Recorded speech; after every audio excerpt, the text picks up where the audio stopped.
ಯಾರೆಲ್ಲ ನನ್ನ ಚಾನಲ್ನ ನೋಡ್ತಿದ್ದೀರೋ ದಯವಿಟ್ಟು ಸಬ್ಸ್ಕ್ರೈಬ್ ಮಾಡಿ ನೋಡಿ, ಯಾಕಂದರೆ ನಾನು ಹೊಸದಾಗಿ ಚಾನಲ್ ಓಪನ್ ಮಾಡಿದ್ದೀನಿ. ಇವತ್ತು ನಾನು ನಾಟಿ ಕೋಳಿ ಸಾಂಬಾರು ಮಾಡಿದ್ದೀನಿ. ಹೇಗೆ ಮಾಡಿದ್ದೀನಿ ಅಂತ ನಿಮಗೂ ಹೇಳ್ಕೊಡ್ತೀನಿ ನೋಡಿ. ಮೊದಲದಾಗಿ ನಾನು 2 ಇಂಚು ಶುಂಠಿನ ದಪ್ಪ ಕಟ್ ಮಾಡ್ಕೊಂಡಿದ್ದೀನಿ. ಹಾಗೆ ಬೆಳ್ಳುಳ್ಳಿ 3 ಗೆಡ್ಡೆ, ಒಂದು 3 ಗೆಡ್ಡೆ ಈರುಳ್ಳಿನ ದಪ್ಪದಾಗಿ ಕಟ್ ಮಾಡಿಟ್ಟಿದ್ದೀನಿ. ಹಾಗೆ ಇಲ್ಲಿ 1 ಹಿಡಿ ಸಾಂಬಾರು ಸೊಪ್ಪು, 1 ಹಿಡಿ ಪುದೀನ, 2 ಇಂಚು ಚಕ್ಕೆ, 4 ಲವಂಗ, ಇದನ್ನು ಎಣ್ಣೆಯಲ್ಲಿ ಬೇಯಿಸ್ಕೊಳಕ್ಕೆ ಕಟ್ ಮಾಡಿ ಇಟ್ಕೊಂಡಿದ್ದೀನಿ. ಹಾಗೆ 2 kg ಚಿಕನ್ನು.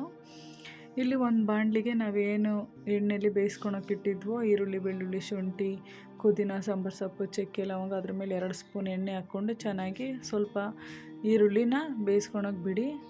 ಸ್ವಲ್ಪ ಬೆಂದಾದ್ಮೇಲೆ ಅದಕ್ಕೆ 1 ಸ್ಪೂನ್ ಅರಿಶಿನ ಪುಡಿ ಹಾಕಿ ಚೆನ್ನಾಗಿ ಬೇಯಿಸ್ಕೊಳ್ಳಿ. ಸ್ವಲ್ಪ ಎಲ್ಲ ಚೆನ್ನಾಗಿ ಬೆಂದಾಗಿದೆ ಅಂದಮೇಲೆ ಗ್ಯಾಸ್ ಆಫ್ ಮಾಡಿ ತಣ್ಣಗಾಗೋದಕ್ಕೆ ಬಿಟ್ಟು ನೆಕ್ಸ್ಟು ಒಂದು ಮಿಕ್ಸಿ ಜಾರ್ ತೊಗೊಳ್ಳಿ. ಮಿಕ್ಸಿ ಜಾರಲ್ಲಿ ನಾವು ಬೇಯಿಸಿದಂತಹ ಈರುಳ್ಳಿ ತಣ್ಣಗಾದ್ಮೇಲೆ ಅದಕ್ಕೆ ಹಾಕ್ಕೊಂಡು ಅದನ್ನು ಕೂಡ ತುಂಬ ಸಾಫ್ಟಾಗಿ ಪೇಸ್ಟ್ ಮಾಡಿ ಇಟ್ಕೊಳ್ಳಿ. ಬಿಸಿದೇ ಹಾಕ್ಬಿಟ್ರೆ ಅದು ಫ್ಲೇವರ್ ಸ್ವಲ್ಪ ಚೆನ್ನಾಗಲ್ಲ, ಹಾಗಾಗಿ ತಣ್ಣಗಾದ್ಮೇಲೆ ಹಾಕಿದ್ರೆ ಚೆನ್ನಾಗಿರುತ್ತೆ. ನೋಡಿ, ನಾನು ಪೇಸ್ಟ್ ಮಾಡಿ ಎತ್ತಿಡ್ಕೊತಿದ್ದೀನಿ. ಅಷ್ಟರಲ್ಲಿ ನಾವು ಒಂದು ಗ್ಯಾಸ್ ಮೇಲೆ ಒಂದು ತಳ ಗಟ್ಟಿ ಇರೋ ಅಂಥದ್ದನ್ನು ಪಾತ್ರೆ ತೊಗೊಳ್ಳಿ. ಅದಕ್ಕೆ ಒಂದು 3 ಸ್ಪೂನ್ ಎಣ್ಣೆ ಹಾಕ್ಕೊಂಡು, ಎಣ್ಣೆ ಬಿಸಿ ಆದಮೇಲೆ ನಾವೇನು ಎತ್ತಿಟ್ಕೊಂಡಿದ್ವೋ ಚಿಕನ್ನು ಅದನ್ನು ಹಾಕ್ಕೊಂಡು ಚೆನ್ನಾಗಿ ಮಿಕ್ಸ್ ಮಾಡಿ. ಇಲ್ಲಿ ನಾನು ಹಸಿ ಸ್ಮೆಲ್ ಹೋಗಬೇಕು ಅಂದರೆ 1 ಹಿಡಿ ಉಪ್ಪು ಹಾಕಬೇಕು. ನಾನಿಲ್ಲಿ 1 ಹಿಡಿ ಉಪ್ಪು ತಗೊಂಡಿದ್ದೀನಿ 2 kg ಚಿಕನ್ನಿಗೆ. ಉಪ್ಪು ಹಾಕಿದ್ರೆ ಬೇಗ ಸ್ವಲ್ಪ ಸ್ಮೆಲ್ ಕೂಡ ಹೋಗುತ್ತೆ, ಹಾಗೆ ಸ್ವಲ್ಪ ಬೇಗನೂ ಬೇಯುತ್ತೆ. ಹಾಗಾಗಿ ನಾನು ಫಸ್ಟೇ ಉಪ್ಪು ಹಾಕ್ತಿದ್ದೀನಿ. ನೋಡಿ, ಈಗ ಸ್ವಲ್ಪ ಕಲರ್ ಸ್ವಲ್ಪ ಡಲ್ ಆಗಿದೆ, ನೀರೆಲ್ಲ ಬಿಡ್ಕೊಂಡಿದೆ.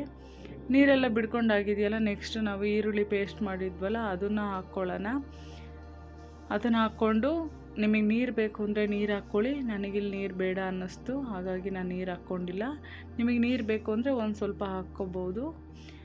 ಇದು ಕೂಡ ಹಸಿ ಸ್ಮೆಲ್ ಹೋಗಬೇಕು ಅಂದರೆ ಇದ್ರ ಮೇಲೆ ಒಂದು ಪಾತ್ರೆನ ಮುಚ್ಚಿ ಒಂದು 5 ನಿಮಿಷ ಬಿಡಿ. ಅಷ್ಟರಲ್ಲಿ ನಾನಿಲ್ಲಿ ಖಾರಕ್ಕೆ ಅಂತ ಅಚ್ಚ ಖಾರದ ಪುಡಿ ತೊಗೊಂಡಿದ್ದೀನಿ, ಮನೆಯಲ್ಲೇ ಮಾಡಿರೋದು. 4 ಸ್ಪೂನ್ ಅಚ್ಚ ಖಾರದ ಪುಡಿ ಹಾಕ್ಕೋಬೇಕು. 4 ಸ್ಪೂನ್ ಅಚ್ಚ ಖಾರದ ಪುಡಿ ಹಾಕ್ಕೊಂಡ್ಮೇಲೆ 4 ಸ್ಪೂನ್ ಧನಿಯಾ ಪುಡಿನೂ ಸೇಮ್ ಹಾಕ್ಕೋಬೇಕು. ಧನಿಯಾ ಪುಡಿನೇ ಹಾಕ್ಕೋಬೇಕು. ಸೇಮ್ ಹಾಕ್ಕೊಂಡ್ರೆ ಸ್ವಲ್ಪ ಟೇಸ್ಟು ಫ್ಲೇವರು ಚೆನ್ನಾಗಿರುತ್ತೆ ಅಂತ ನಾನಿಲ್ಲಿ ಸೇಮ್ ತೊಗೊಂಡಿದ್ದೀನಿ. ಇದನ್ನು ಕೂಡ ಹಾಗೆ ಸಾಫ್ಟಾಗಿ ಹಾಗೆ ಒಂದು ರೌಂಡ್ ಮಿಕ್ಸಿ ಜಾರಲ್ಲಿ ಪೇಸ್ಟ್ ಮಾಡಿ ಎತ್ತಿಡ್ಕೊಂಬಿಡಿ. ಈಗ ನೋಡಿ, ಈರುಳ್ಳಿ ಖಾರ ಹಾಕ್ಕೊಂಡಿದ್ವಲ್ಲ ಅದು ಕೂಡ ಚೆನ್ನಾಗಿ ಹಸಿ ಸ್ಮೆಲ್ಲೆಲ್ಲ ಹೋಗಿ ಸ್ವಲ್ಪ ಕುದಿ ಬಂದಿದೆ.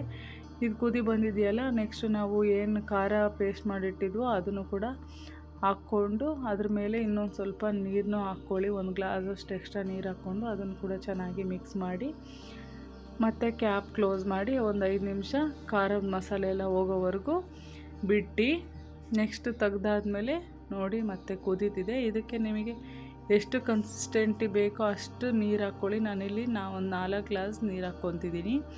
ನಮಗೆ ಇಲ್ಲಿ ಸಾಂಬಾರು ಸ್ವಲ್ಪ ತಿಳಿಯಾಗಿರಬೇಕು. ನಾಟಿ ಕೋಳಿ ಸಾಂಬಾರು ತೆಳ್ಳಗಿದ್ರೇ ಚೆಂದ, ಹಾಗಾಗಿ ನಾನಿಲ್ಲಿ ನನಗೆ ಹೆಂಗೆ ಬೇಕೋ ಆ ಥರ ಮಾಡ್ಕೊಂಡೆ. ನಿಮಗೆ ಗಟ್ಟಿ ಬೇಕು ಅಂದರೆ ಸ್ವಲ್ಪ 1 ಗ್ಲಾಸ್ ಕಮ್ಮಿ ಮಾಡ್ಕೊಂಡು 3 ಗ್ಲಾಸ್ ಹಾಕ್ಕೊಳ್ಳಿ.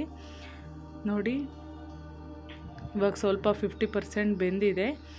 50% ಬೆಂದಾಗಿದೆಯಲ್ಲ, ನೆಕ್ಸ್ಟು ನಾವು ಕಾಯಿ ಹಾಲು ಹಾಕ್ಕೋಬೇಕು. ಹಾಗಾಗಿ ಒಂದು ಮಿಕ್ಸಿ ಜಾರಿಗೆ ಒಂದು ಅರ್ಧ ಹೋಳು ಕಾಯಿ, ಹಾಗೆ ಒಂದು 3 ಸ್ಪೂನ್ ಕಡಲೆ, 1 ಸ್ಪೂನ್ ಗಸಗಸೆನ ಹಾಕ್ಕೊಂಡು ಒಂದು ಅರ್ಧ ಗ್ಲಾಸ್ ನೀರು ಹಾಕ್ಕೊಂಡು ಸಾಫ್ಟಾಗಿ ಪೇಸ್ಟ್ ಮಾಡಿ ಇಡ್ಕೋಬೇಕು. ಈಗ ನೋಡಿ, ಕುದಿ ಬರ್ತಿದೆ, ಸ್ಮೆಲ್ಲೆಲ್ಲ ಹೋಗಿ ಸ್ವಲ್ಪ 90% ಬೆಂದಿದೆ. ಈಗ ನಾವೇನು ಕಾಯಲ್ಲಿ ರುಬ್ಬಿಟ್ಕೊಂಡಿದ್ವೋ ಅದನ್ನು ಹಾಕ್ಕೊಂಡು ಒಂದು 5 ನಿಮಿಷ ಹಾಗೆ ಲೋ ಫ್ಲೇಮಲ್ಲಿ ಕುದಿ ಬರ್ಸಿದ್ರೆ ಆಯಿತು. ನಿಮಗೆ ಮತ್ತೆ ಕಾಯಿ ಹಾಲು ಹಾಕೋದ್ರಿಂದ ಸ್ವಲ್ಪ ಸಾಂಬಾರು ಗಟ್ಟಿ ಆಗುತ್ತೆ ಅನ್ನೋಕ್ಕೋಸ್ಕರ ನಾನು ಅದ್ರ ಮೇಲೆ 1 ಗ್ಲಾಸಷ್ಟು ನೀರು ಹಾಕ್ಕೊಂಡೆ. ನಿಮಗೆ ಗ್ರೇವಿ ಥರನೇ ಬೇಕು ಅಂದರೆ ನೀವೇನು ನೀರು ಹಾಕ್ಕೊಳಕ್ಕೆ ಹೋಗಬೇಡಿ, ಹಾಗೆ ಇದ್ರೇ ಚೆನ್ನಾಗಿರುತ್ತೆ. ರೈಸಲ್ಲಿ ಊಟ ಮಾಡೋಕ್ಕೆ ಚೆನ್ನಾಗಿರುತ್ತೆ, ಹಾಗೆ ಚಪಾತಿ ಕೂಡನೂ ಚೆನ್ನಾಗೂ ಇರುತ್ತೆ. ನೋಡಿ, ರೆಡಿಯಾಗಿದೆ ಚಿಕನ್ನು. 90% ಅಲ್ಲ 100% ಸಾಫ್ಟಾಗಿ ಬೆಂದಿದೆ. ನಾನಿಲ್ಲಿ ಕುಕ್ಕರಲ್ಲಿ ಬೇಯಿಸ್ಕೊಂಡೇ ಇಲ್ಲ, ತುಂಬ ಚೆನ್ನಾಗಿ ಬಂದಿದೆ. ನೀವೇ ನೋಡ್ತಿರ್ಬೋದು. ಮುದ್ದೆ ಜೊತೆ ಊಟ ಮಾಡಿದ್ರೆ ತುಂಬಾ ಚೆನ್ನಾಗಿರುತ್ತೆ. Thank you.